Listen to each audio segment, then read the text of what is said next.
não parar, não precipitar e não retroceder.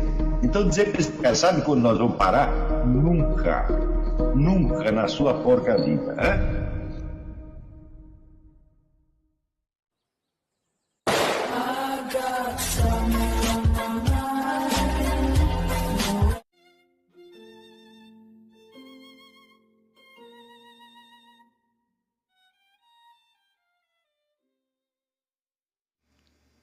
E aí pessoal, tranquilo? Então vem aqui antes do vídeo começar, pedir para vocês se inscreverem, quem não for inscrito, compartilhar, curtir, comentar. Quem puder seja membro do canal, que isso ajuda bastante. Tem também o link do Apoia-se. Quem puder ajudar nosso canal e apoiar financeiramente vai ser muito bem-vindo. Mas o mais importante é transmitir o conteúdo e os conhecimentos do professor Olavo de Carvalho para mais e mais brasileiros. Então compartilhe e ajude aí nossa causa. Muito obrigado a todos os membros, apoiadores do canal. Fico muito feliz. Tenho certeza que a gente está no caminho certo. Então fiquem com o vídeo e até mais. Valeu!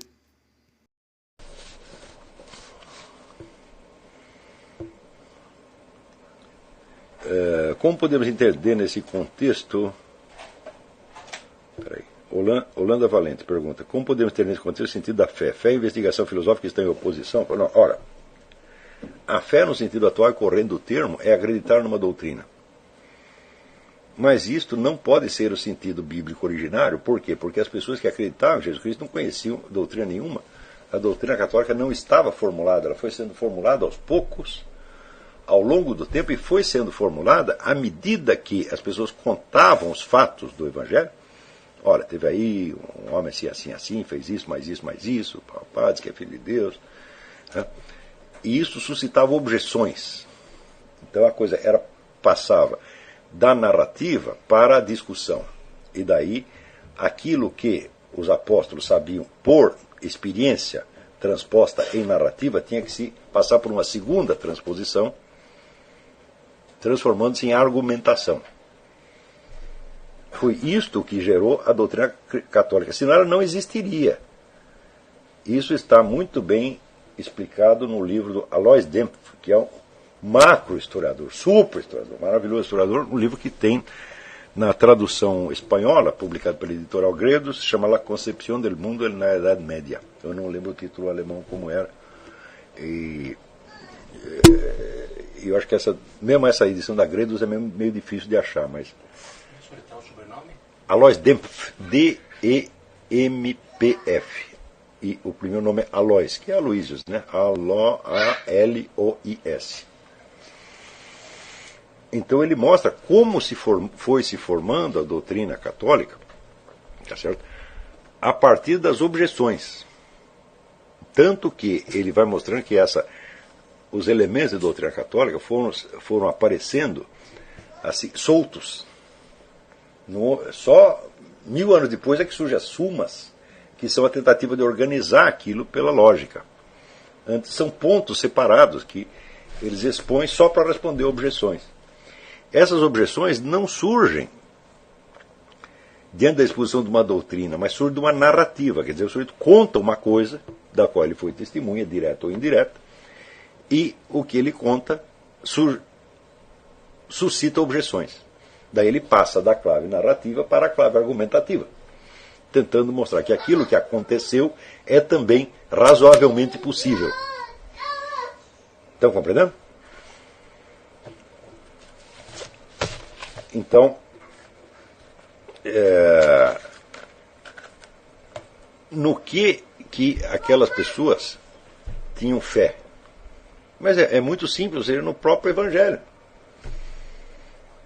Não é isso? O que os camaradas dizem? Eu não posso me curar a mim mesmo, mas você é o Filho de Deus, você pode. Então aquilo é a confiança numa pessoa. Isso é completamente diferente de você acreditar numa doutrina. E eu acho que você entender a fé como crença numa doutrina, eu acho que é uma blasfêmia monstruosa. Entendeu? Porque doutrina, todo mundo pode ter doutrina, muitas doutrinas são verdadeiras, outras são falsas, etc. Mas o que vai distinguir esse caso não é a doutrina, mas a presença real do Cristo que age. Você está entendendo? É nisso que você tem que ter fé. e não na doutrina. A doutrina é apenas um conjunto de pretextos intelectuais elegantes para sustentar esta confiança, se você precisar desta justificação intelectual. Mas isto ajuda? Olha, a prova de que isto não ajuda é o número de teólogos heréticos que tem. Essas discussões teológicas dão mais problema do que resolvem. Você está entendendo? Quer dizer, quanto mais você explica, mais você confunde. Quanto mais explicação você dá, parece mais nego levantando objeção cada vez mais artificial, até sufocar tudo, tá entendendo? Até que a doutrina vira o contrário dela mesma. Né? Como acontece com essa turma de teologia da libertação, esses modernistas todos. Então, nada pode substituir a noção da fé no seu sentido originário, que é confiança numa pessoa. A confiança numa pessoa, tá certo? Não pode se opor, nem deixar de se opor à razão, porque ela não tem nada a ver com a razão. É totalmente estranha. Por exemplo, cai um tijolo na sua cabeça. Tá certo? Então, isso é racional ou irracional? Nenhuma coisa nem outra. Você está entendendo? Racionalidade e irracionalidade se aplica ao mundo das ideias, não ao mundo dos fatos. Está compreendendo? Não há fatos racionais ou irracionais. A categoria não cabe. Está entendendo? Então, a atitude que você tem que parar com uma pessoa em particular é uma decisão sua, totalmente livre, que em si não é nem racional e nem irracional. Agora, se você cria uma doutrina, não é isso? E exige que as pessoas aceitem essa doutrina por fé, eu digo, bom, primeiro você colocou elas numa situação muito difícil. Eu não posso acreditar numa doutrina por fé, isso é impossível. Eu só posso acreditar numa doutrina se ela me parecer verdadeira. Então vai ser sempre pela razão. Está compreendendo? Então, a fé não se aplica à doutrina, minha gente. A fé se aplica a nosso Senhor Jesus Cristo e aos fatos relatados. Está entendendo? Se o sujeito vem e te conta o que aconteceu, o que é mais racional? Acreditar nele ou não acreditar? Nenhuma coisa nem outra, meu Deus do céu. Está entendendo?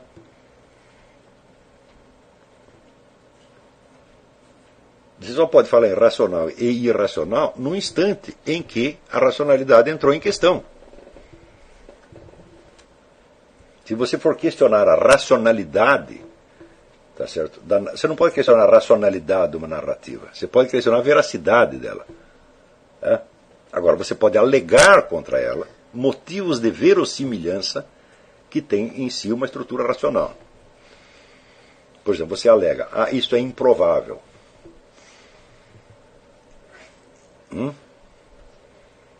Mas tudo aquilo que é improvável sob certo aspecto pode ser provável sob outro. Então, acreditar ou não acreditar na narrativa não é nem racional e nem irracional. O que é racional e irracional é a discussão que você coloca em seguida.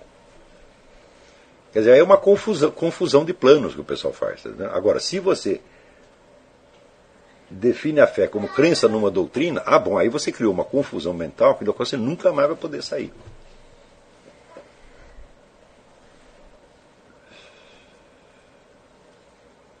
Está entendendo?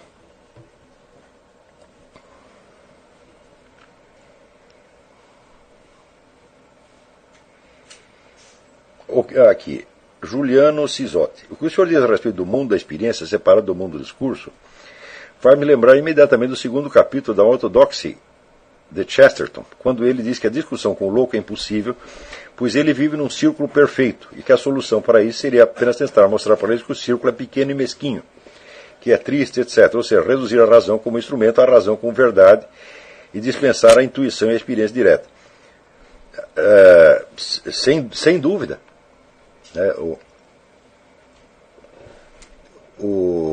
Ele diz que a diferença entre o poeta e o louco é que o louco mete a cabeça no mundo e o louco mete o mundo na cabeça. Então, essa aqui quer dizer, você não inventou o mundo, Se você somar todas as suas ideias, elas não vão abarcar o mundo. O mundo é sempre mais complexo do que você pensou e você tem que estar permanentemente aberto para ele. Tem que deixar que a realidade te ensine. Agora, a pressa em você chegar a conclusões só serve para que você feche num círculo. E é por isso que eu sugiro aos meus alunos o voto de pobreza em matéria de opiniões. É melhor você ter um montão de contradições na cabeça do que você ter opiniões. Você deixa para ter opiniões quando essas opiniões valerem alguma coisa. Como é que você sabe que a sua opinião vale? Digo, bom, vale o trabalho que você teve para obtê-la. O esforço, quanto custou essa opinião? Né? Por exemplo, quantos livros você leu para ter a sua opinião? Né? Por exemplo, quanto vale a opinião do Lula de que a crise foi criada por homens brancos de olhos azuis? Não vale nada, porque ele peidou aquilo, né? Aquilo é um peido mental. Saiu na hora, tá certo? Não custou nada. Peido não custa nada. Não há quanto valor do mercado um peido? Nenhum. Então é isso. Tá?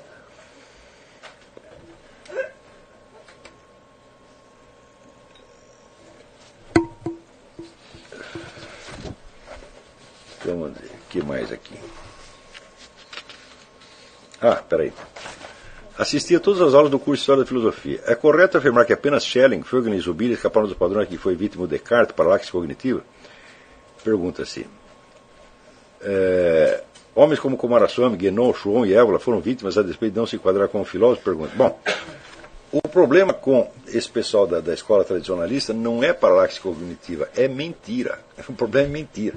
Quer dizer, os caras que falam em nome de sociedades secretas não podem contar toda a história. Então eles têm que encobrir. Então não dá para dizer... Esses camaradas são pensadores enormemente profundos, Guénon, Schwann, Évola, todos eles, tá certo? Só que eles não podiam contar a história inteira. Então tem um aspecto de camuflagem ali.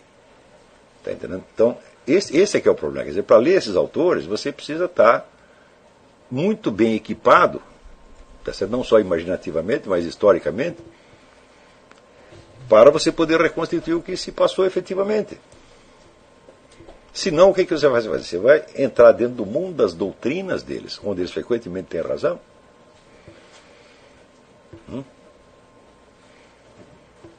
E é um mundo tão complexo, e tão rico, tão maravilhoso, que você se transpõe para aquele outro mundo. Você é, por assim dizer, arrebatado para o universo do pensamento, né, tradicionalista. Eu digo, não que não tenha riquezas enormes, ali tem, eu mesmo as absorvi de monte. Só que eu nunca me conformei com doutrinas, eu quero saber de onde as coisas saíram, do que o sujeito está falando.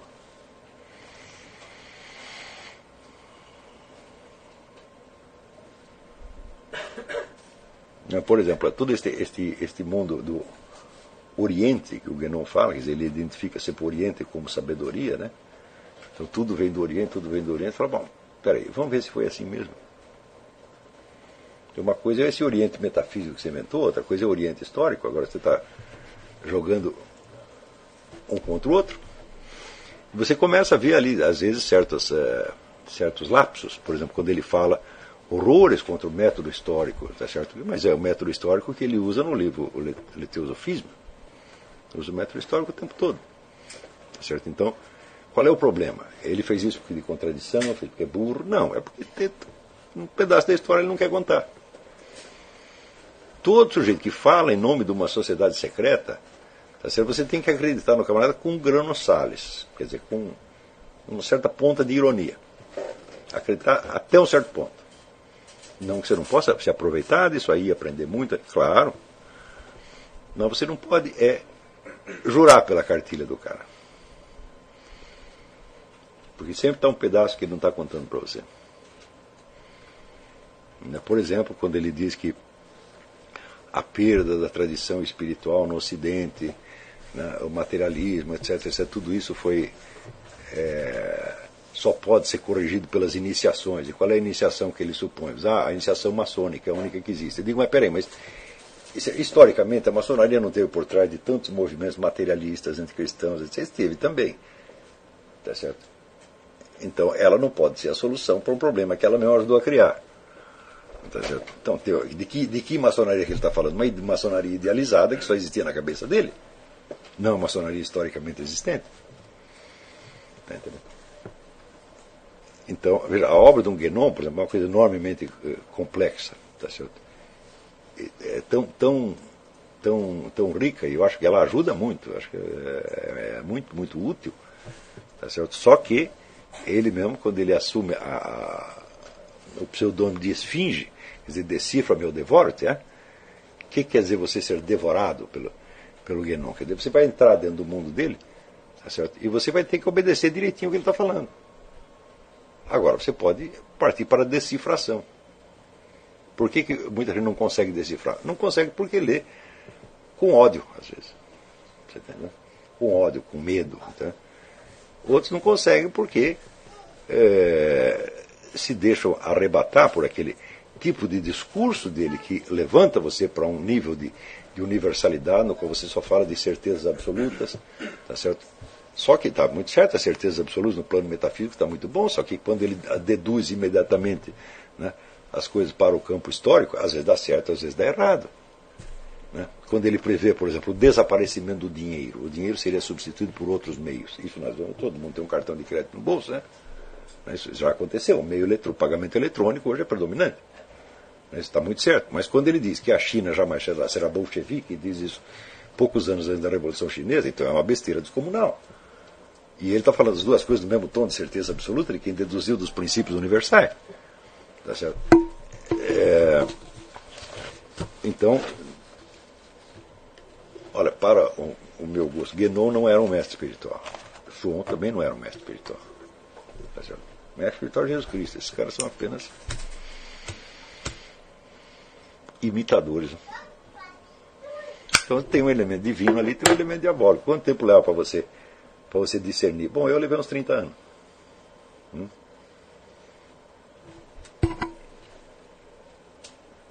Por exemplo, né, a análise estilística do René Guénon. Se ele lê René Guénon, não lembra de fazer isso aqui. Quer dizer, ele está expressando doutrinas orientais no estilo mais caracteristicamente francês acadêmico que você pode imaginar. Você não pode imaginar um autor oriental escrevendo como René Guénon. Não existe isso. Então, peraí, que combinação mais estranha é essa? De onde ele tirou isso? Se você não tem a sensibilidade literária, um ouvido literário, vamos dizer, acordado, você não percebe isso. Quer dizer, aí vira um tipo de leitura ingênua. Onde o principal no que ele está fazendo, que é justamente a linguagem dele, se escapa. A linguagem do Guénon tem certas qualidades poéticas absolutamente arrebatadoras. Onde ele, como Spinoza tem, ele tira você do universo da experiência comum e te levanta para um nível de universalidade abstrata absolutamente maravilhoso. Agora, como é que ele faz isso? Para que ele faz isso? Quando ele faz isso devidamente? Quando faz indevidamente? Isso dá um trabalho, gente. Tem que examinar essas coisas com cuidado e você vai errar muitas vezes. Nossa, quanta pergunta.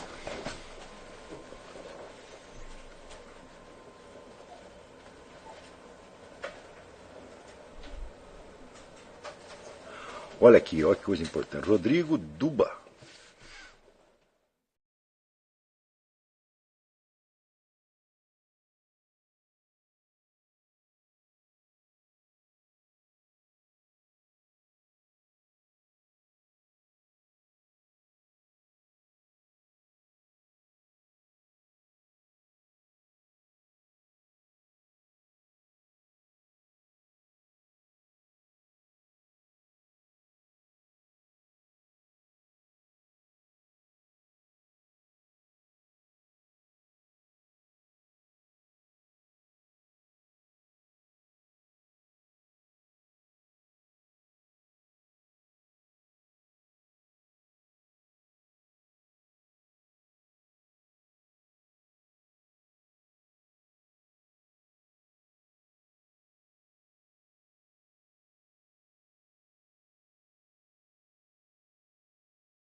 Chegamos a mais um final de uma aula, de um vídeo.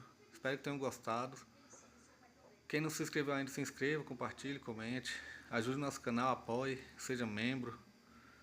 E ajude o nosso canal a chegar a cada dia a mais brasileiros que precisam muito do conhecimento do professor Olavo de Carvalho. Então é isso aí, fique com Deus, até o próximo. Valeu! Então é isso aí, pessoal. Que é o nosso canal. Que são alguns livros que eu já li. A maioria foi doação, mas alguns eu adquiri, professor Olavo de Carvalho. Alguns livros se perderam aí que eu emprestei. Professor Alexandre Costa. A Bíblia Sagrada. 10 lições sobre Karl Marx. Indico a não ler esse livro, que é muito ruim mesmo. Alguns pensadores aqui que realmente, como o professor Olavo de Carvalho disse, não são pensadores. Valeu, tamo junto aí. Apoie nosso canal, seja membro.